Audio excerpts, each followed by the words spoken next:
l'Université du Québec à Trois-Rivières. Alors, soyez à l'aise.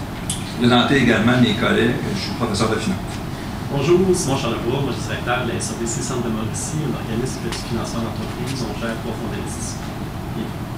Moi, c'est Valérie Gauthier. Je travaille pour un organisme fédéral qui fait du financement à la commercialisation. Bonjour, Paul Grégoire, directeur de portefeuille chez Investissement Québec, un organisme provincial.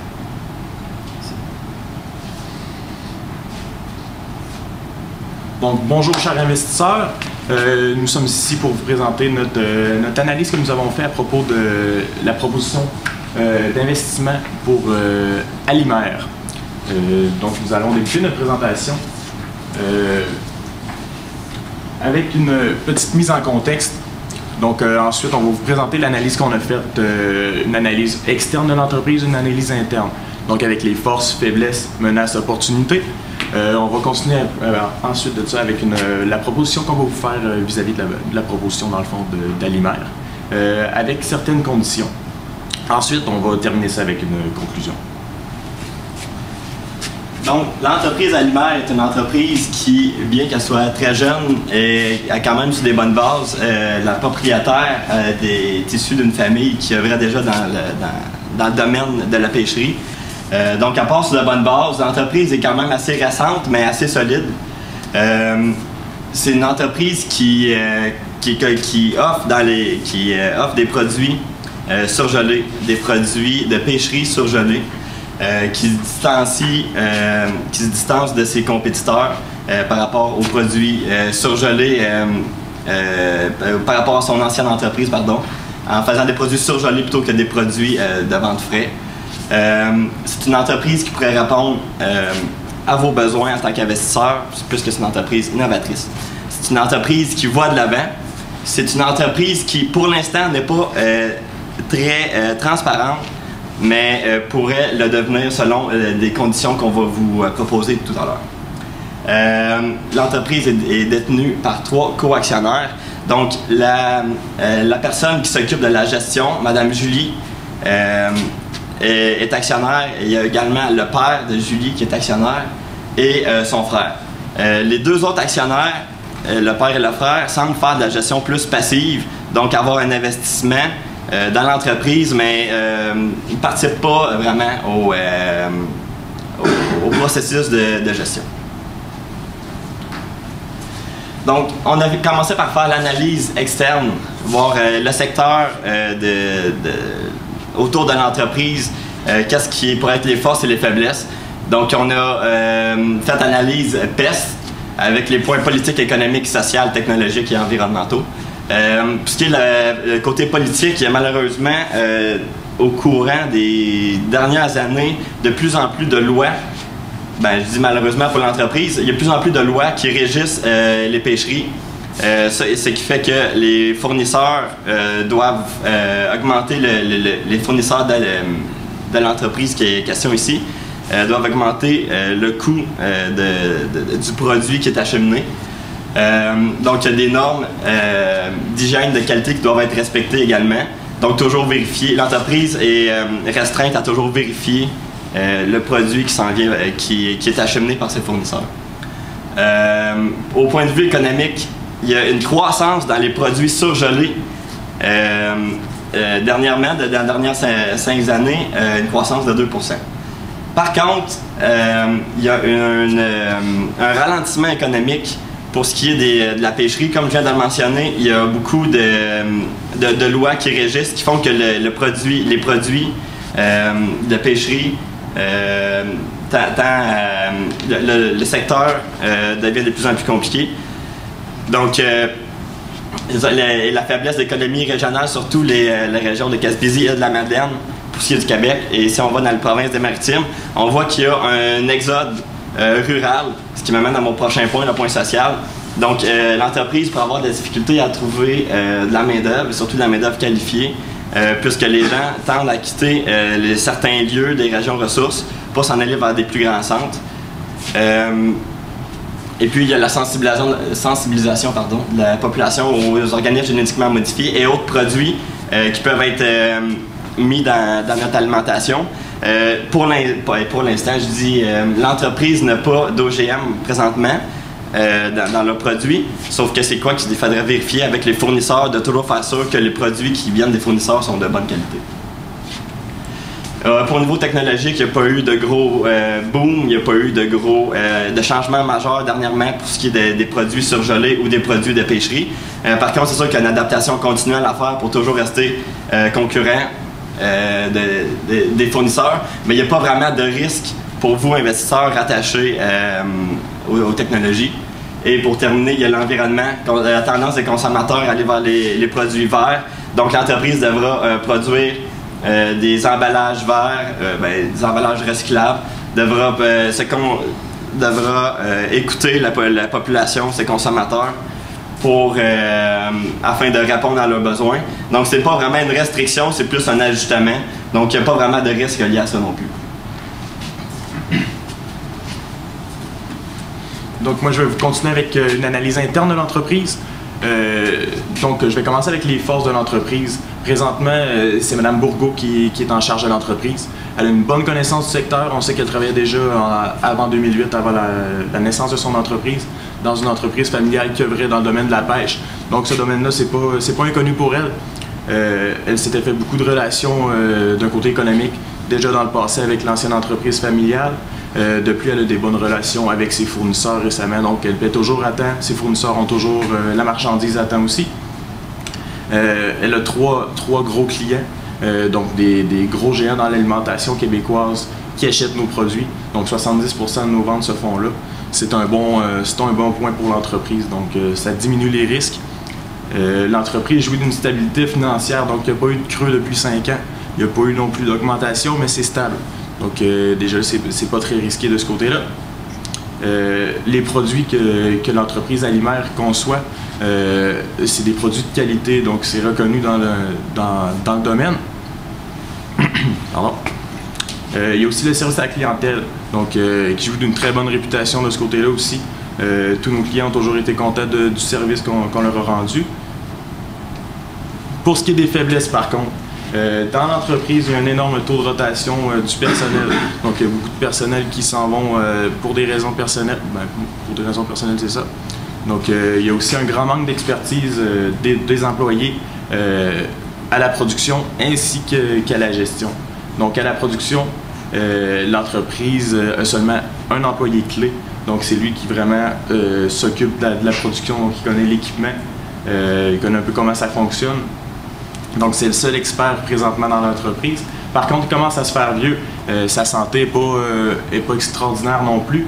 Donc, ça peut être risqué. Là, si jamais cette personne-là s'en va de l'entreprise, l'entreprise pourrait être en déclin un petit peu. Là. Présentement, l'entreprise fait un peu de formation de ses employés, mais ce sera pas assez. Donc, il va falloir que ça change de ce côté-là pour que ce soit moins risqué. Il y a aussi, comme on l'a mentionné plus tôt, il y a un manque de transparence du côté de la gestion vers les employés de la production. Donc, bien souvent, les employés de la production ne savent pas trop où l'entreprise s'en va, s'il y a de la concurrence par rapport au secteur. Donc, il faudrait que les gestionnaires, les employés cadres, soient un peu plus transparents avec les employés de la production. Il y a aussi Mme Bourgault qui fait beaucoup de gestion intuitive. Donc, elle improvise beaucoup dans ses décisions. Bien souvent, elle ne fait pas d'analyse avant de prendre une décision. Ça pourrait être un gros risque pour votre investissement. Donc, si jamais elle fait une mauvaise décision due à son intuition. Là. Et il y a le marketing qui est presque inexistant dans l'entreprise, qui pourrait mettre l'entreprise en déclin. Donc, pour l'instant, il y a un site Internet, c'est tout. Le reste se fait de bouche à oreille. Donc, ce serait très important qu'il y ait de la publicité, un meilleur site Internet, beaucoup plus d'emphase pour le marketing, pour que votre investissement s'en retrouve gagnant. Donc, j'enchaîne avec la proposition.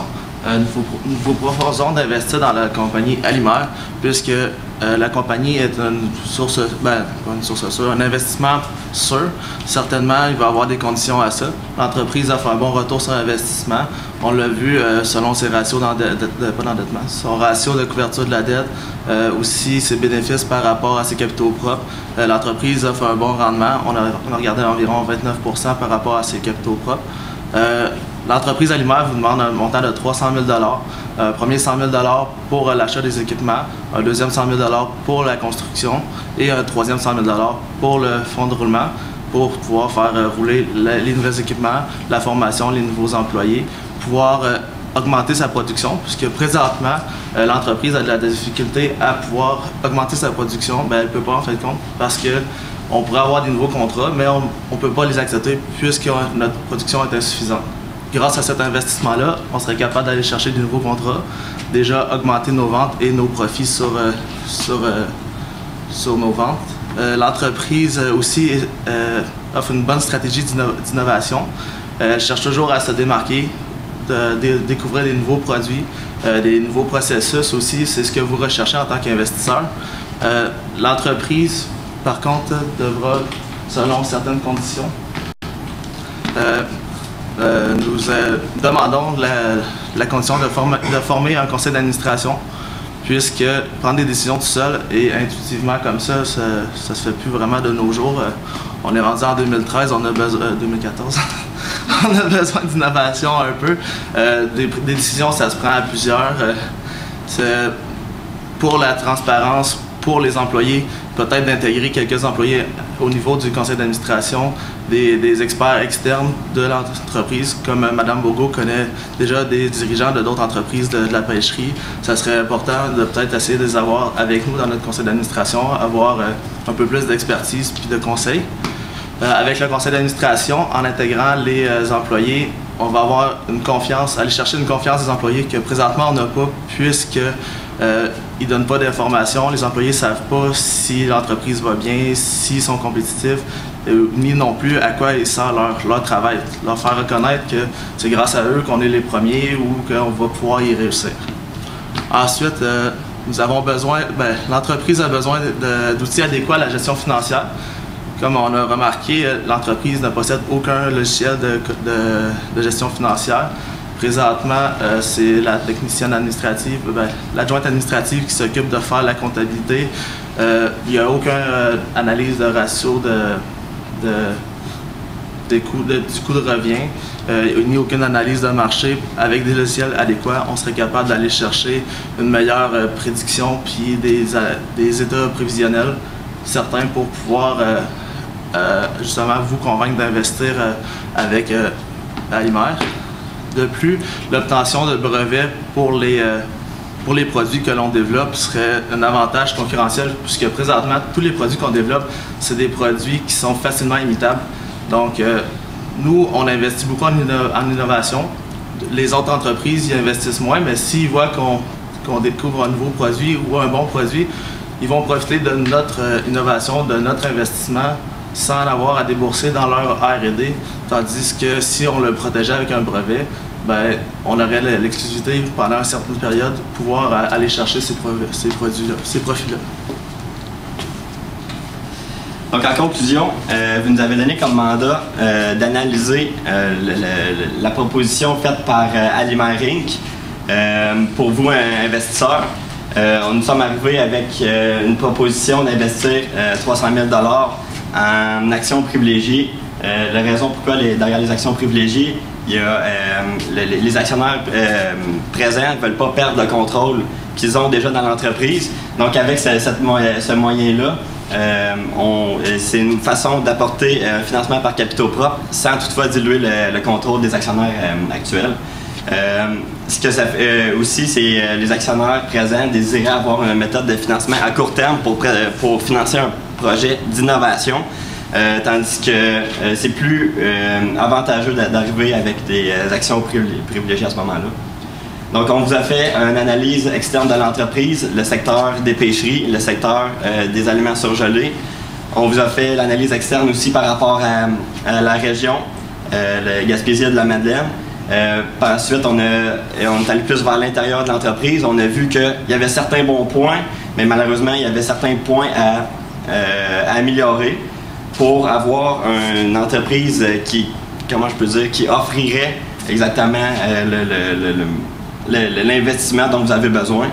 Même si l'entreprise est une entreprise qui est innovatrice, c'est une entreprise qui va de l'avant, et puis c'est une entreprise, vous désirez aussi avoir une entreprise transparente avec les éléments qu'on vous a apportés.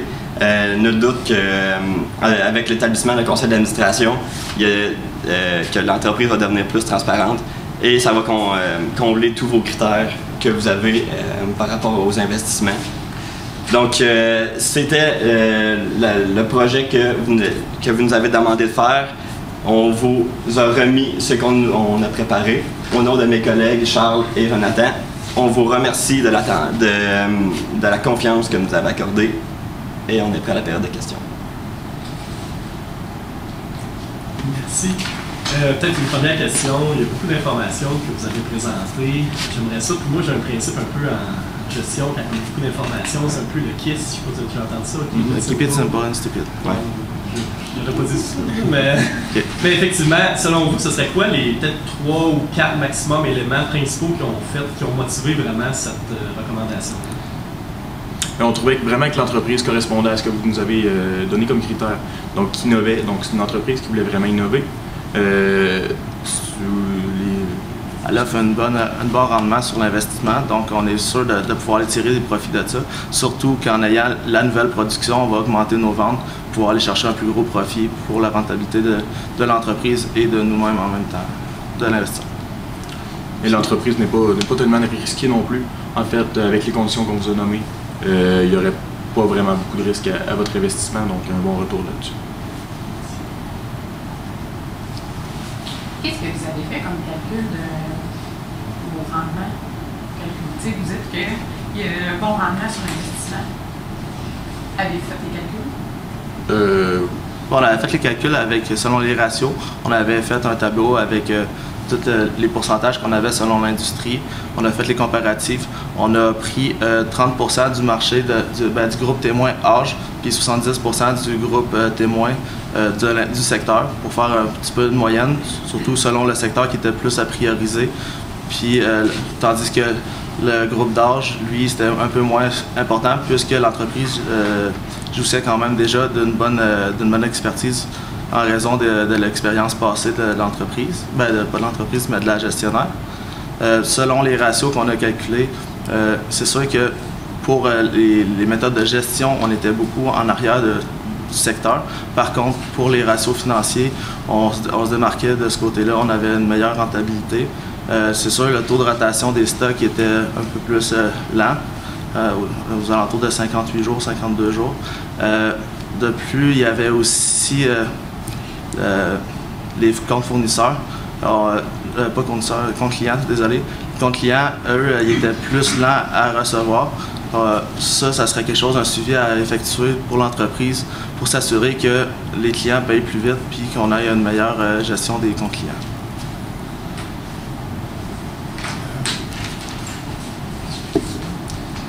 Selon vous, est-ce que la présidente, est-ce qu'elle dispose de tous les outils de gestion nécessaires?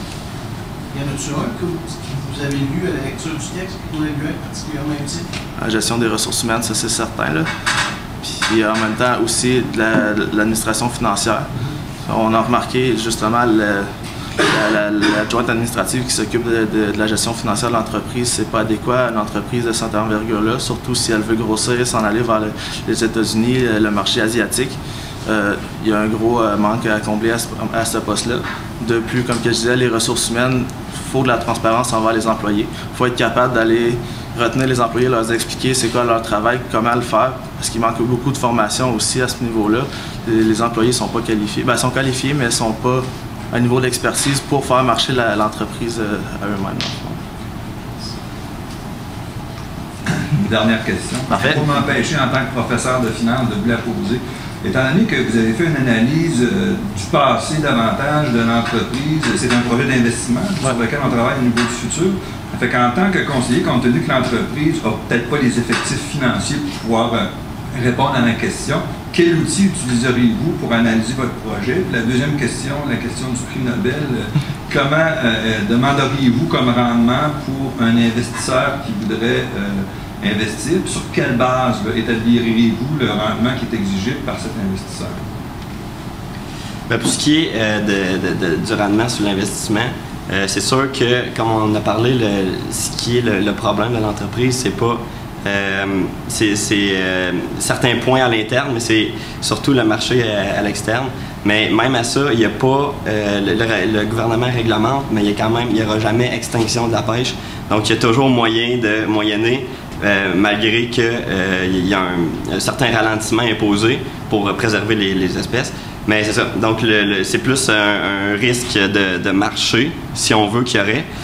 Même si il y a certains points qui ne sont pas excellents à l'intérieur de l'entreprise réalise des bénéfices pareils. L'entreprise réussit quand même à tirer son épingle du jeu en ayant des bons fournisseurs, en ayant des bons clients, en ayant un bon service à la clientèle. Donc, il y a certains points à modifier, puis il y a certains points qui vont déjà très bien. Donc, c'est sûr que ça ne serait pas un risque très élevé selon moi, puisque le fondement de l'entreprise va quand même bien. Ça serait un risque surtout systématique de marché. C'est sûr que présentement, on parlait des actions privilégiées, donc un rendement fixe, puisque l'entreprise avait un investissement à court terme, donc il va y avoir sûrement un rachat d'actions à court terme, d'ici 1 an à 3, 4, 5 ans, j'imagine. D'après nous, le taux, dans le fond, on a vu que le taux directeur de leur marge de crédit était à 0,75 plus le taux de base, 3,75. Un investissement dans un secteur risqué comme ça devrait être des alentours de 10 à 15 %.